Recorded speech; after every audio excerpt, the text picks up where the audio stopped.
E aí galera, bom ou não? Bom ou não?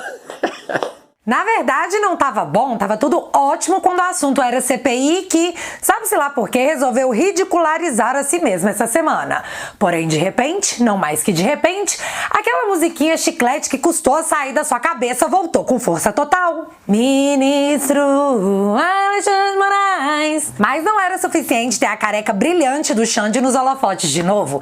A gente sabe que a sua bile está treinada. Você já começou a controlar os ácidos estomacais após quase 3 anos de ativismo judicial. Eles precisavam dificultar as coisas pra você, elevar o nível. E foi aí que entrou em cena Kim Catacoquinho e a Miss Pig, mostrando pra você que bebeu demais no Réveillon do ano passado, que passar vergonha em público é algo que cedo ou tarde todo mundo vai experimentar. Poderíamos parar por aí, o que já estaria de muito bom tamanho para compor o espetáculo circense. Mas enquanto você estava distraído com a CPI, com canhota saindo do armário e o novo inquérito com roupa nova do seu Xande, Barroso teve que dar seus 2 centavos para fazer seu nome ficar cravado no lado negro do seu coração. E como cobertura mofada de todos esses ingredientes de um bolo indigesto, nós vamos entender tudo o que rolou na CPI essa semana, que continua não saindo como esperado, porque a verdade cedo ou tarde sempre aparece.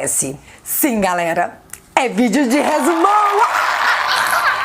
Então, meu povo, tá gigante e eu acredito que muitas coisas você já até saiba, mas a pergunta mais importante é: você entendeu tudo o que aconteceu? Você percebeu por que elas estão descontroladas? A única defesa contra as narrativas é a informação.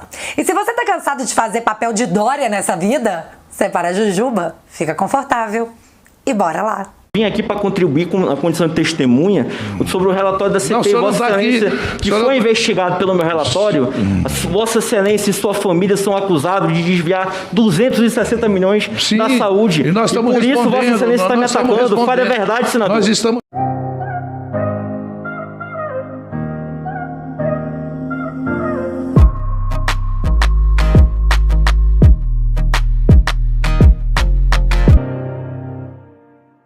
Galera, Dia dos Pais é mês que vem e desde que o mundo é mundo, nas datas comemorativas os presentes ficam obviamente mais caros. Por isso, se você quiser adiantar o presente do seu paps, a minha indicação vai ser o livro do Fiuza, Fake Brasil, que eu te garanto, não tem como ele não gostar, o que na verdade não tem como alguém não gostar. Com 35% de desconto ele tá saindo a R$ 28,18. Mas pra quem gosta de kit completo, tem o Fake Brasil e Destruindo Fake News saindo a R$ 47,49. Presentão pro seu paps e mais informações para a nossa população.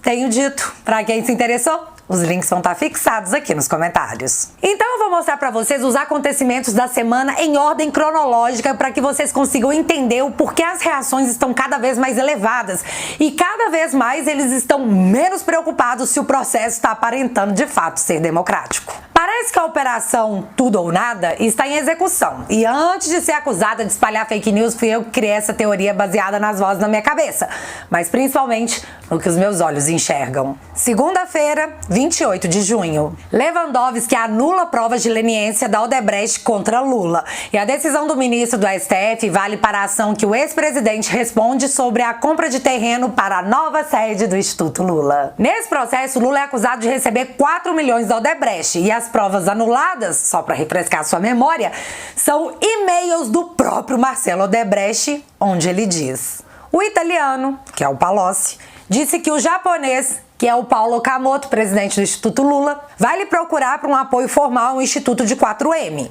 4 milhões. Não sabe se todo este ano ou 2 esse ano e 2 no outro. Vai sair de um saldo que o amigo do meu pai, que é o Lula, ainda tem comigo de 14.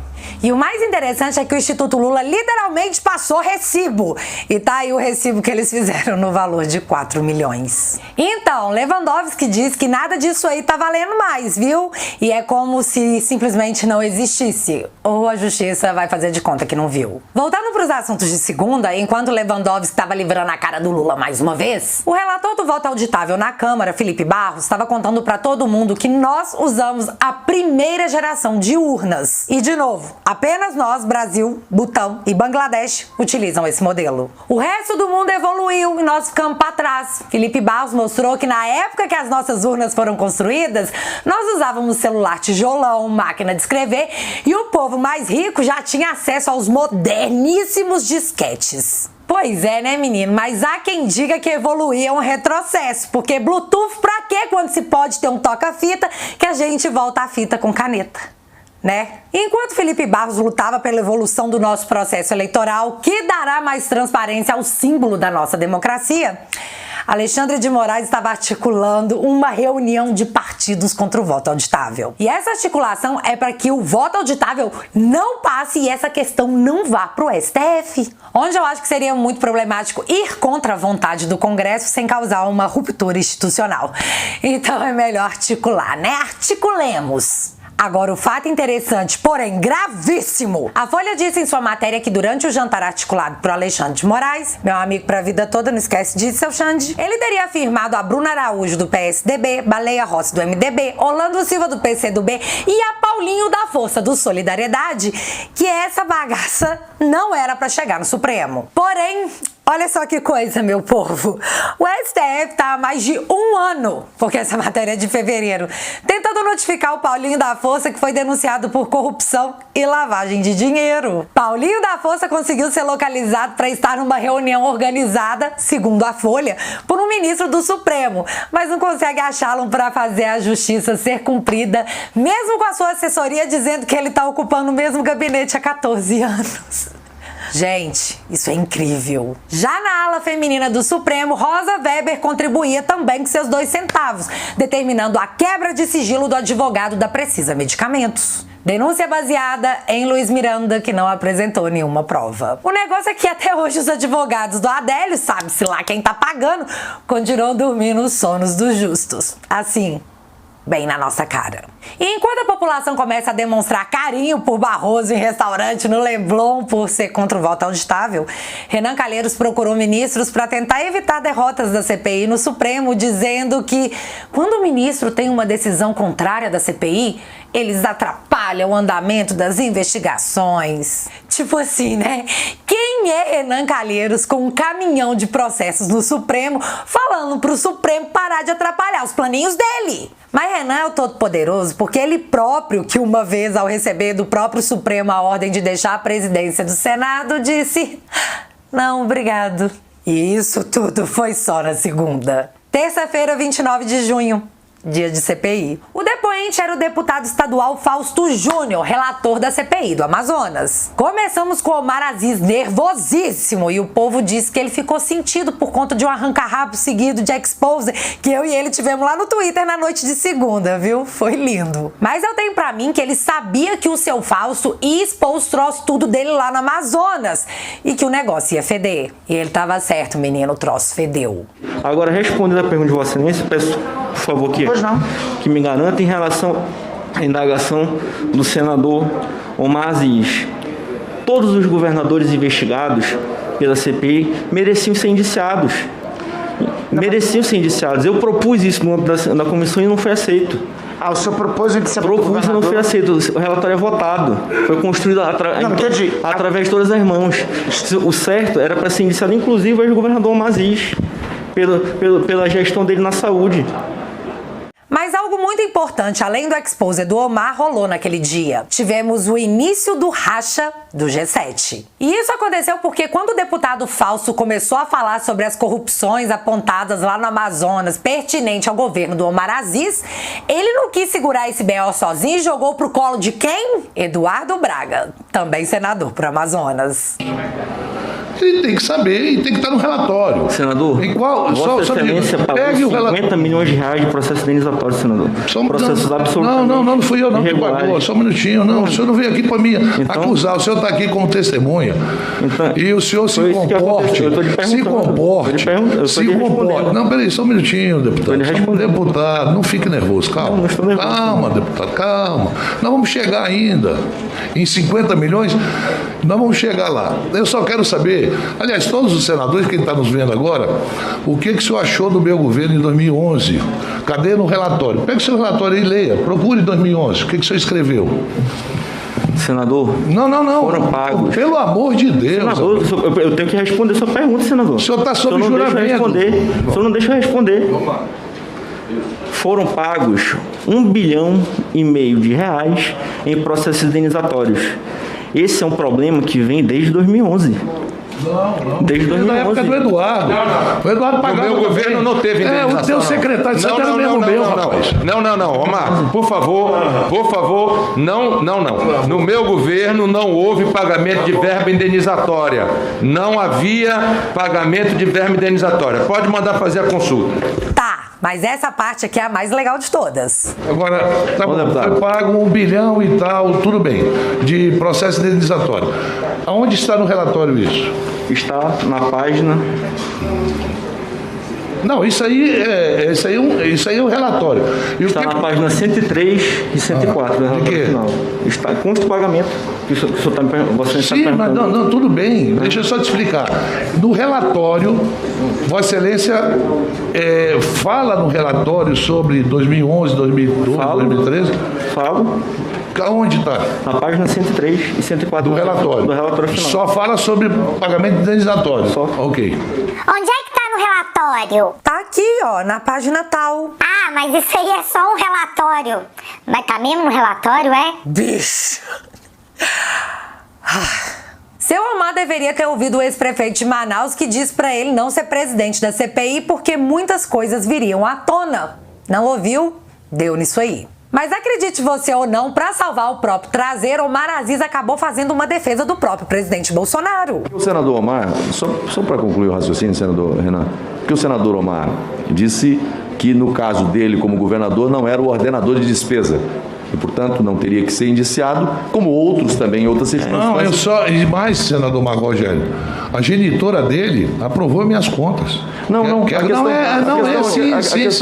A questão lógica aqui é o fato de que quem é o ordenador de despesa ou não. Vossa Excelência disse que não foi o ordenador de despesa.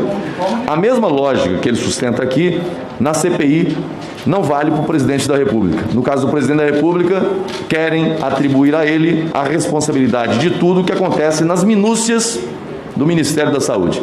Veja que hoje está sendo um dia muito importante. Vocês entenderam? Omar disse que não é culpado porque ele não era o ordenador de despesas. Então ele não tem culpa do que o povo fez. Mas no caso do presidente Bolsonaro, a culpa é dele. Prendam ele, super pedido de impeachment. Não, desculpa, gente, isso aí é mais pra frente. Aí, vendo que o depoente ia entrar com a vara no traseiro de seu amigo Omar Aziz, Renan Calheiros, relator, decidiu que não ia mais fazer perguntas para não dar a oportunidade do depoente expor mais ainda o seu azia. Fazer qualquer pergunta sobre o período do enfrentamento da pandemia. E no caso do Amazonas, especificamente, eu tinha feito um elenco de perguntas. A esta altura, eu vou prejudicar todas as perguntas, porque nós estamos aqui, incrivelmente, discutindo 2011. Quer dizer, efetivamente, esse não é o meu papel como relator. Menino, só que o plano de Renan foi pras cucuias quando o presidente da CPI, o seu Azia, teve a brilhante ideia de ameaçar de prisão o depoente que, obviamente, não ficou calado. Senador, eu tô sendo ameaçado. Eu tô sendo ameaçado, como é que é? Como é que é? O presidente. Olha, eu tô sendo ameaçado. Só fica sendo ameaçado, senador. Só fica um advogado aqui, por favor. Presidente. Só um. Presidente. Não precisa de dois. A outra pode ser ali, por favor. Eu tô sendo ameaçado, senador. Presidente.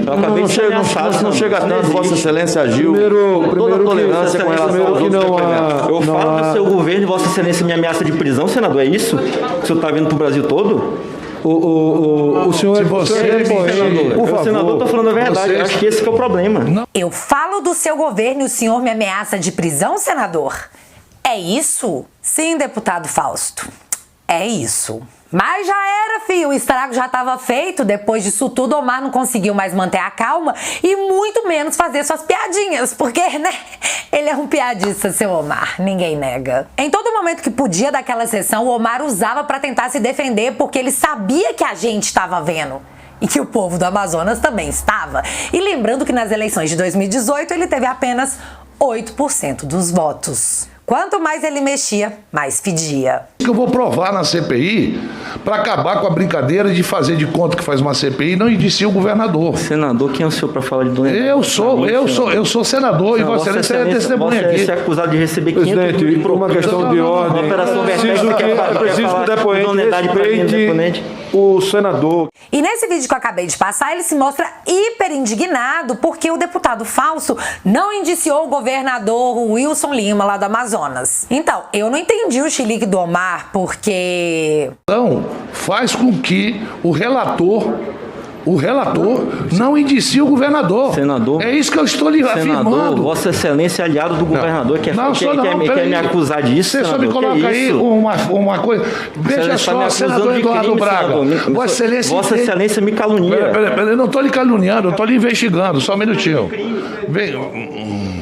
Gagueja mais que tá pouco, seu Omar. Não foi apenas o deputado falso que contou pra todo mundo que você era aliado do Wilson Lima, porque a dona Natuza Neri já havia dito. E mais, ela disse que após ser convocado pela CPI, a sua CPI, ele foi lá na sua casa tomar um suco de maracujá. Tá, o suco de maracujá foi coisa minha, porque quem não gosta de suco de maracujá? E se você até hoje não entendeu exatamente o que aconteceu no Amazonas com o escândalo dos respiradores comprados em loja de vinho, meu filho, é agora que você vai entender.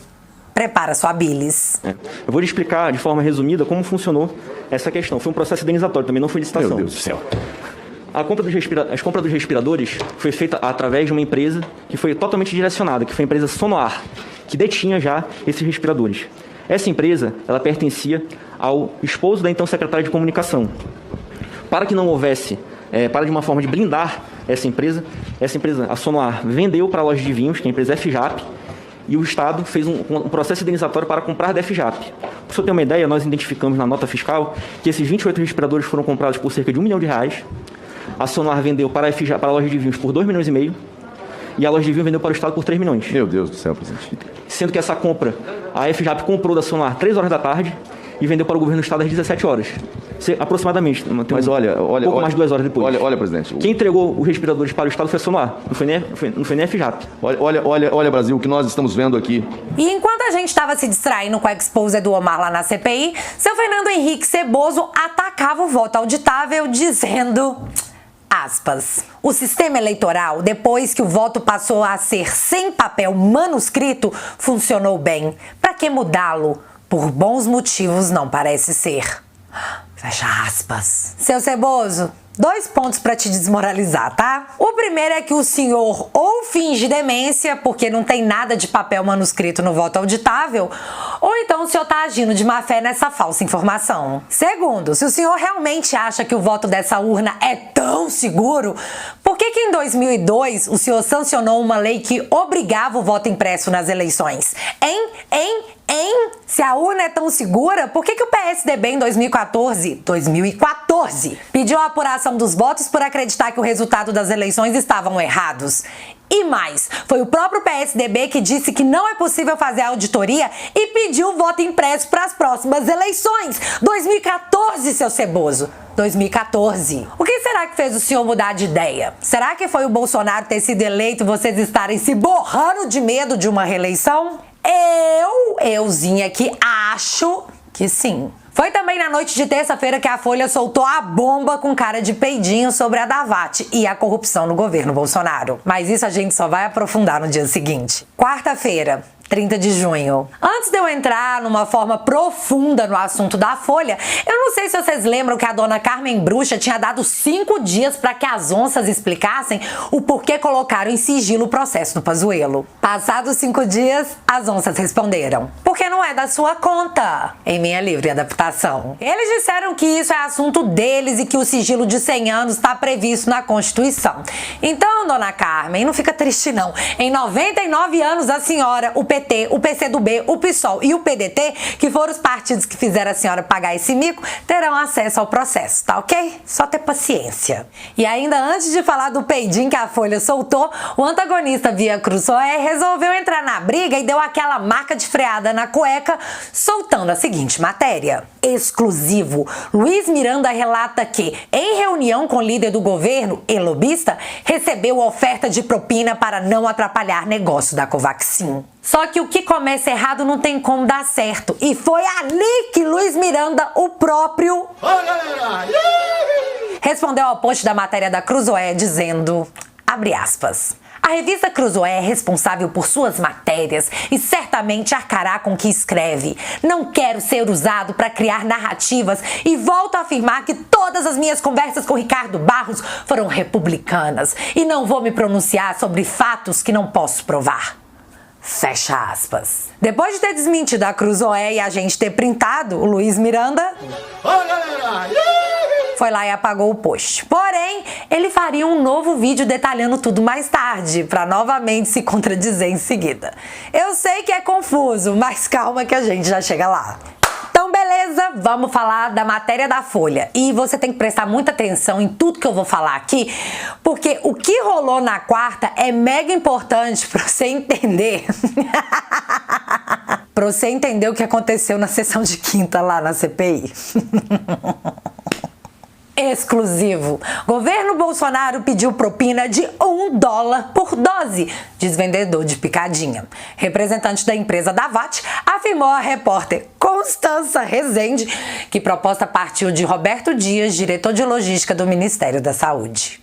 Na própria matéria, eles falam que seu Luiz Paulo Dominguete ofereceu 400 milhões de doses da AstraZeneca ao seu Roberto Dias, que teria então pedido propina. E foi assim que começou a saga da desmoralização. Nós avisamos? A gente tentou avisar, viu? A internet começa então a bancar o Sherlock Holmes para entender o que foi que a Folha jogou no ventilador e logo de cara descobrimos que seu Roberto Dias foi indicação da Era Mutreta, que é do DEM, que teria acatado a sugestão de um ex-deputado também do DEM, seu Abelardo Lupion.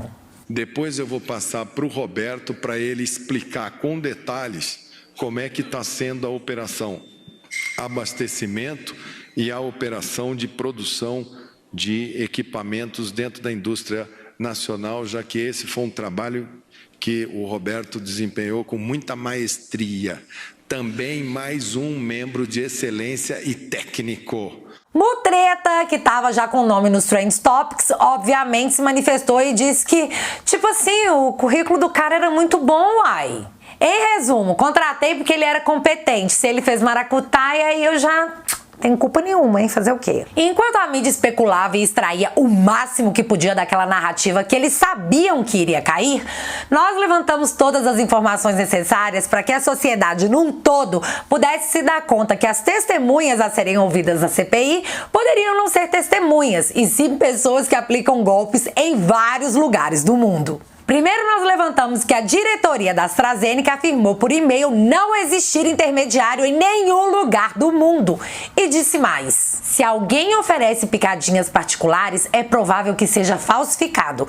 Portanto, deve ser recusado e relatado às autoridades da saúde local. Depois, o próprio G1 colocou lá no finzinho da matéria que especulava possível corrupção no governo Bolsonaro o seguinte: a TV Globo, a Davat, com sede nos Estados Unidos, informou ter sido procurada por um de seus representantes no Brasil para que ajudasse a encontrar picadinhas contra o flango frito. Ainda em nota, a empresa afirmou que providenciou uma proposta ao governo federal a fim de assegurar picadinhas, mas que nunca foi formalmente respondida. Portanto, a apresentação entre governo e vendedor nunca foi feita e a discussão nunca avançou para um contrato, acrescentou. Gente, está lá na matéria do G1. Não houve nenhuma resposta do governo, não houve nenhum contrato. Mas isso era suficiente para parar a narrativa? Jamais. Narrativa é tudo o que eles têm. Especulem aí, queimem o governo, depois a gente vê o que dá. Mostramos também que já rolavam investigações da mídia brasileira sobre a empresa Davat, onde ela era apontada como uma possível empresa que estaria atrás apenas de documentos com intenções de compra.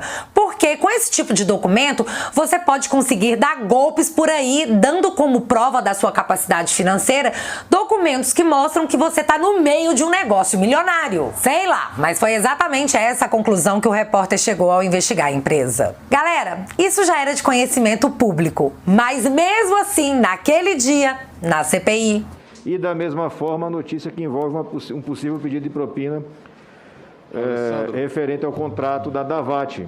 Alessandro. Só que mais, Alessandro Vieira também disse que precisavam ouvir o Luiz Miranda sobre ele ter dito ter recebido oferta de propina. Eu me refiro aos requerimentos que tocam na questão das duas denúncias graves que surgiram ontem.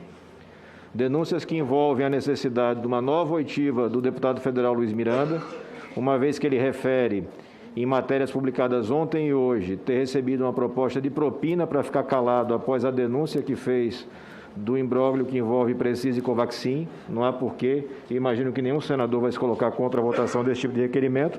Gente, o negócio é que, enquanto isso tudo acontecia, o Luiz Miranda foi pra internet e soltou esse vídeo.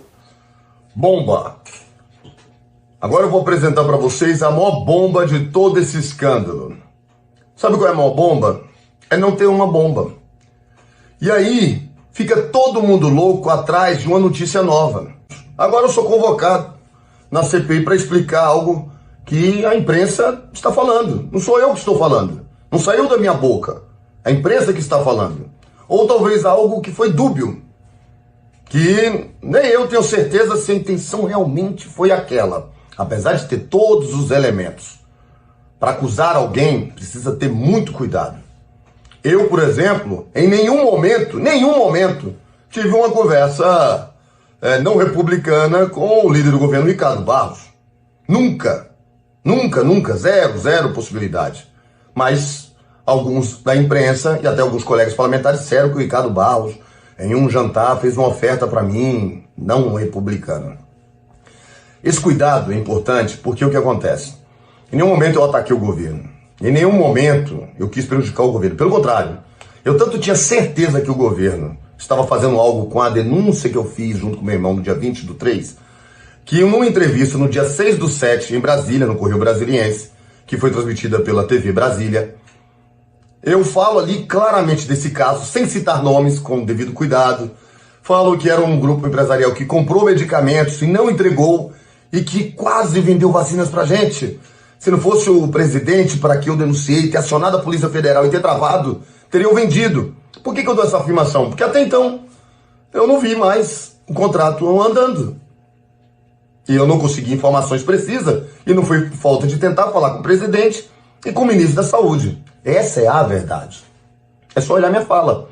Cara, é muita vergonha alheia essa CPI. Mas calma que isso tudo fica muito pior, porque no fundo do poço tinha um alçapão, e esse alçapão seria aberto na quinta-feira. Mas apesar de ser o Carlos Wizard ter ficado calado e tipo, não vou responder sua pergunta, seu senador, a gente ainda assim conseguiu extrair algo muito positivo daquela sessão. Mais uma vez ficou mais claro que o G7 já era. Senador, calma. Por favor, senador. Calma. Vossa Excelência já foi vítima em CPI aqui neste Senado. Não fique querendo. Eu nunca fui vítima de nenhuma CPI. Vossa Excelência ontem disse que não tinha nunca pago no seu governo. Eu não paguei em verba indenizatória. Não paguei. Levantei, paguei de pessoal. 398 milhões. De pessoal. Vossa Excelência quer trazer para esta comissão a disputa de 2022 no estado do Amazonas. Não faça isso, senador. Presidente. Eduardo Braga tava pulando fora porque 2022 é logo ali, meu amigo. Pois é, gente, que sorte do Amazonas tendo esses dois cavalheiros na disputa para governar o estado. Quanta sorte. Mas antes da gente pular para o próximo dia, vamos ver a vergonha que o MBL passou, facilitando muito as nossas vidas, que estamos aqui todos os dias contando para vocês que terceira via é a esquerda de banho tomado. Todo mundo aqui lembra do Kim Catacoquinho chamando a gente de bolso petista, certo? Pois é, meninos, só que foi o próprio Kim que subiu num palanque com Gleisi Hoffmann para anunciar o super pedido de biscoito. Não, pera, é super pedido de impeachment contra o presidente Bolsonaro. Para isso, Kim não só pousou ao lado da Miss Pig, que tá jurando de pé junto que vai ser senadora. Ô, gente, agora falando sério, alguém dá um abraço nessa senhora? Sério? Por compaixão? Kim também pousou ao lado da deputada do PSOL e de ninguém mais, ninguém menos que o deputado do PT, cujo assessor foi pego com dinheiro na cueca, o nosso Capitão Cueca. Temos imagens? Temos imagens. Mas o o bolso petista é você quem mudou, foi você e você tem que confiar.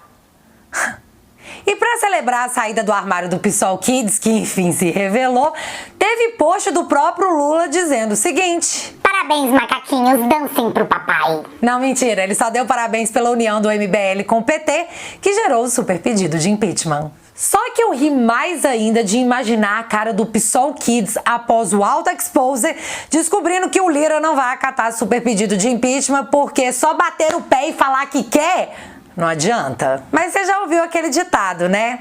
O que é uma mancha de sujeira para quem tá rolando na lama? E agora, de forma oficial, tucanos, traidores do PSL e o PSOL Kids querem se juntar à canhotada na rua contra o Bolsonaro. Ei, PSOL Kids, sobre o bolsopetismo, acuse-os do que você faz. Chame-os do que você é. E para encerrar a quarta-feira, contra o voto auditável, Barroso se reúne com líderes partidários. E segundo a matéria, Paulinho da Força tava lá de novo por videoconferência. Pois é, achar o cara para notificá-lo nada, né? Mas vem cá, seu Paulinho, vamos barrar esse voto transparente para a população, sim?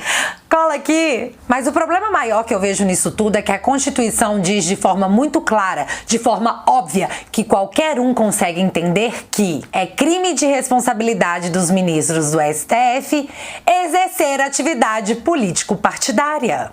Tá lá, meu filho, mas talvez pro presidente do Senado, um ministro se reunir com 11 partidos políticos tem nada a ver com política. A gente tá todo mundo doido, velho, tá todo mundo vendo cabelo na cabeça do Alexandre de Moraes. Sim, galera, nós aqui que somos malucos da coisa toda. Apenas aceite. Só aceite. Quinta-feira, 1º de julho. Após uma manobra durante a noite, o convocado da CPI, o presidente da Precisa, que poderia de fato explicar todo esse negócio da Covaxin, foi desconvocado, dando lugar ao tal representante da Davat para falar sobre a denúncia da Folha de São Paulo. Assim, de supetão, porque eles são desses, né? Meu povo, grande erro. Eu sei que eu vivo falando pra vocês que a CPI mais parece sessão de circo. Todo dia eu tenho mais aflorado essa sensação. Mas, meu amigo, ninguém estava preparado para assistir o que aconteceu na sessão de quinta. Foi muito mais que um show. Foi aquele espetáculo que você sente que valeu a pena pagar o ingresso. Começamos com o Renan dizendo ao depoente que a Davat informou a eles que o único representante da empresa no Brasil seria o senhor Cristiano, não o depoente seu Dominguete. Então ele queria saber qual era o vínculo dele com a empresa. E o cara respondeu que ele era representante do Cristiano, ou seja, ele era representante do representante, para negociar 400 milhões de doses. Bizarro, bizarro. Mas fica mais estranho ainda. Senhor Luiz Paulo, porque com certeza Vossa Senhoria aqui vai saber que os apoiadores do governo e o próprio governo vão tentar desmoralizar Vossa Excelência, Vossa Senhoria, para que assim tenha um argumento para justificar tudo que aconteceu.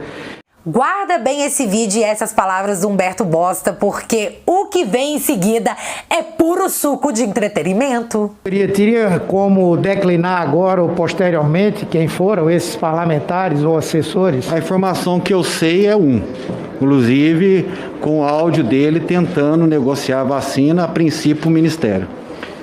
Pode declinar o nome dele? Depois aqui que fez acusações contra o presidente da República. No caso... Sim, senhor, excelência. O Luiz Miranda procurou o senhor? Procurou a Davat, se não me engano, o Cristiano, inclusive tentando negociar a aquisição de compra de vacinas. Gente, vocês não têm noção. Após esse episódio, o caos foi implantado na CPI. E pá! O cara foi lá e colocou o áudio. E eu não vou repetir aqui porque eu acho que todo mundo já cansou de ouvir, né? Vamos pro pós. Antes, deixa eu só contextualizar o que disse seu Dominguete sobre esse áudio. O tal Cristiano teria mandado a ele um print de uma publicação do Luiz Miranda falando sobre a aquisição de picadinhas. Mandou o áudio em seguida, dando a entender que o Luiz Miranda estaria falando de picadinhas. E ainda comentou que o cara tava lá falando mal de compra de picadinha e ele mesmo tava fazendo o negócio. Esse é o contexto. Só que, povo, o Luiz Miranda tem muita sorte nessa vida porque ele tem os 2 melhores advogados que ele nunca sonhou ter. Seu Omar Azia e seu Renan Calheiros. Os caras foram com tudo pra cima do depoente. O seu Omar dizendo que esse áudio seria retirado porque não valia de nada. Já o Renan tava dizendo que não tinha como saber se ele tava mesmo falando de picadinha. Gente, o negócio foi uma defesa tão apaixonada que o Omar Azia soltou essa pérola. Lá na nossa região, chapéu de otário é marreta. Só que aí o impensável aconteceu. Luiz Miranda invadiu a sessão e se dirigiu à mesa para cochichar algo no ouvido do Omar Azia e em seguida no ouvido do Renan Calheiros. Galera, quando é que ficou autorizado o investigado invadir a sessão e ir falar no ouvido do presidente e do relator da CPI, assim, na cara de todo mundo? E o mais legal é que enquanto o Luiz conversava com seu Omar, Renan Calheiros atacava a Polícia Federal e até o próprio Supremo. Indevidamente, levianamente, como aconteceu aqui, não é crível. É o novo advogado do deputado Luiz Miranda. Novo advogado. Não estou acusando a Polícia Federal. Acusou, Renan. Eu estou falando que a Polícia Federal, que é uma instituição respeitável, foi usada. Isso, presidente. Foi usada. Levantou. Tentaram usar o Supremo na semana passada. Levantou e usaram o tom. ontem o Supremo Levantou o Tribunal tom. Federal. Quando viu aqui, protegidos dessa relatoria sendo acusados. Presidente, que é isso? A Precisa não estava Nós sendo estamos investigado. tendo quantos depoentes? O senhor Maximiano não estava Que sendo é investigado. isso? Que é isso? Que é isso? Vamos prender. Solicitar. Senhor presidente, nós O temos investigado quantos depoentes? conversando com o relator, presidente. Que é isso? Que é isso? Que é isso? Ele não Que pode isso, estar presidente? presente na sessão. O que é isso? Cadê? Tudo marcado, Ele tudo não está mais combinado. na sala, deputados. Acabou de sair Agora da não é sala das constrangimento comissões. não, né? Pelo amor de Deus. Mas vem cá, vocês lembram que um certo bosta falou que era pro depoente se preparar porque a base do governo ia tentar difamá-lo? Então, meu filho, o mundo não gira. Ele capota. Senhor presidente, com todo respeito, essa testemunha foi plantada aqui. Ela foi plantada. Ela está em estado flagrancial do artigo 342. Com base em que o senhor fala voz isso? prisão a esse depoente. Com base em que o senhor fala isso? Vamos aqui à luz dos fatos. Quem jogou holofote na testemunha foi a Folha de São Paulo. Quem a convocou foi o senador Alessandro Vieira. Como seria possível aquela testemunha ter sido plantada? A não ser que o conta-rato estivesse insinuando que a Folha e o Alessandro são, na verdade, bolsonaristas, o que de fato agride muito a minha inteligência. Os caras sentiram, fiote, sentiram muito. Mas vamos às conclusões dos senadores sobre o que realmente aconteceu naquela sessão. O lado é com relação a essa Davat e as suas representações legais. Veja, eu venho da iniciativa privada e é muito, mas muito complicado compreender essa relação tão frágil que o depoente apresenta entre ele, esse Carlos Alberto. Não há relação contratual, não há contrato, não há delegação nenhuma dessa Davat. E esta Davat tentou aplicar no Canadá golpe similar. Portanto, nós precisamos requerer do FDA americano o cadastro com relação a esta farmacêutica. E o que a gente está percebendo em todo o Brasil, eu estou vendo agora aqui uma denúncia no consórcio Paraná, que nesse mesmo estilo, 398 municípios também devem ter sido enganados com essa política de pedir aos prefeitos um documento que compraria vacina, inclusive com a da Davat. A Davat, pelo que eu estou vendo aqui, ela aplicou golpe em todo o Brasil. Mas tivemos também Tasso Gereissati falando que nós aqui da internet passamos toda quarta-feira, dizendo... Então, todo esse conjunto me faz crer que alguém estava tentando dar um golpe. Para mim isso é claro. Não sei se era o seu Dominguete, se era a Davat, se era o seu Cristiano, não dá para saber, mas está cada vez mais claro que isso tudo não existe, isso é um golpe. É cilada, Bino! Então, seu Tasso, nós avisamos. Mas voltemos aqui à denúncia da Folha, governo Bolsonaro, corrupção, blá blá blá. Agora veja o que diz o depoente. com o governo? Excelência, não tive contato com ninguém do governo. Pois é. E agora eu vou contar pra vocês o que foi que eu entendi disso tudo. A Davat era uma empresa que estava vendendo o que não tinha, atrás de promessas de compra para ter algum poder de barganha, sabe-se lá onde. O Cristiano, representante da empresa no Brasil, tá ligado em todo esse paranauê, e o pobre coitado do seu Dominguete, que tá lá todo enrolado em dívida, achou que era um negócio verdadeiro e que salvaria sua vida financeira. O cara é um PM. Pensa num perfil bom demais para servir de laranja. E eu tô afirmando isso? Não tô nada, isso aí foi só o que eu entendi. Olha a situação que a Folha meteu a CPI. Mas calma, meu povo, Cristiano foi convocado para prestar esclarecimentos para tentar salvar a reputação da CPI do hospício. E até lá, aguardemos as cenas dos próximos capítulos. Que fique a lição à própria CPI. Pastel de vento também quebra dente. Ha! Viu, seu Omarazia? Eu também sei fazer essas frases Dória. Enquanto isso, a CPI segue descendo ladeira abaixo, sem freio, e eu espero que ninguém segure eles lá no final. Mas algo de bom tinha que acontecer para salvar a quinta-feira dos canhotas. E foi aí que me aparece o ministro Xande dizendo: eu vou arquivar o inquérito dos atos antidemocráticos do qual a gente não conseguiu achar nada. Beleza, se assosseguem. Mas eu vou abrir outro igualzinho, tá? Ha! Valendo! Assim, gente, foi exatamente isso que aconteceu. O crime? Subir uma tag contra o Nhonho e falar lá no Terça Livre pro povo subir também uma tag contra o Nhonho. Tipo, é sério, tá lá no processo. Ah, não, teve um outro crime também, que foi o deputado André Fernandes, que falou pro Alan que se tivesse manifestação ou qualquer outra coisa pra fazer, ele tava topando. Aí o Alan falou, cola aqui em casa. Sério, foi isso. E você sabe o que é o pior de tudo? É que os crimes que eles apontam são isso mesmo. É isso mesmo.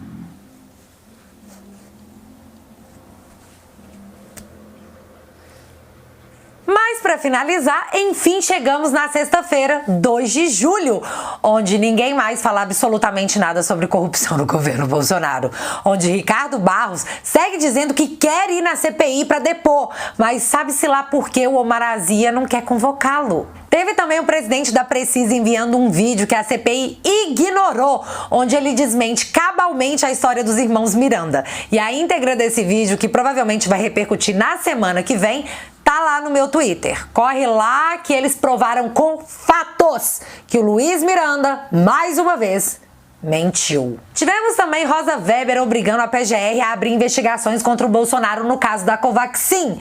De novo, sem ouvir o Ricardo Barros e sem ouvir o presidente da Precisa. Você entende? Ela falou assim: e aí, PGR, vamos investigar isso aí ou não? Aí a PGR respondeu: então, dona Rosa, nós temos que esperar a CPI terminar de ouvir todo mundo pra gente poder ver o que aconteceu. Aí a dona Rosa respondeu: tá, meu filho, não ligo, manda abrir essa bagaça porque quem manda em tudo sou eu. Em livre adaptação. Vocês entenderam? O STF obrigou a PGR a investigar o presidente num processo que nem ouviu as testemunhas. Mas que bom que nós temos um Estado democrático de direito, né?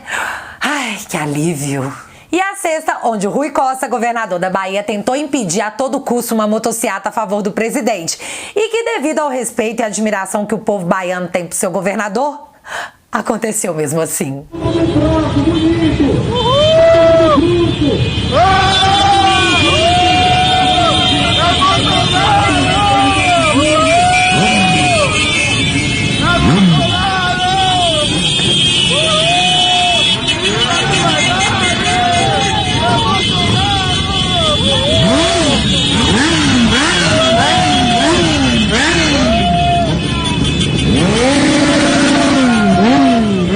Galera, presta atenção. Sem voto auditável, onde nós podemos conferir que a pessoa que nós votamos é aquela mesma que a urna registrou, eu não tenho fé nenhuma em 2022. Ou a gente se mobiliza, ou eles vão nos imobilizar. Lembra? Todo poder emana do povo. E agora eu quero saber de você. O que nós vamos fazer? É sério, coleguinha, eu tô fazendo uma pergunta séria, isso não é retórico. O que nós vamos fazer? Me conta aqui nos comentários que eu quero saber. Se você ainda não é inscrito aqui no meu canal, meu amigo, se inscreve e deixa seu like, porque você já sabe. Acontecendo alguma coisa de relevante ou irrelevante, a gente volta. Beijos, galera. Fui!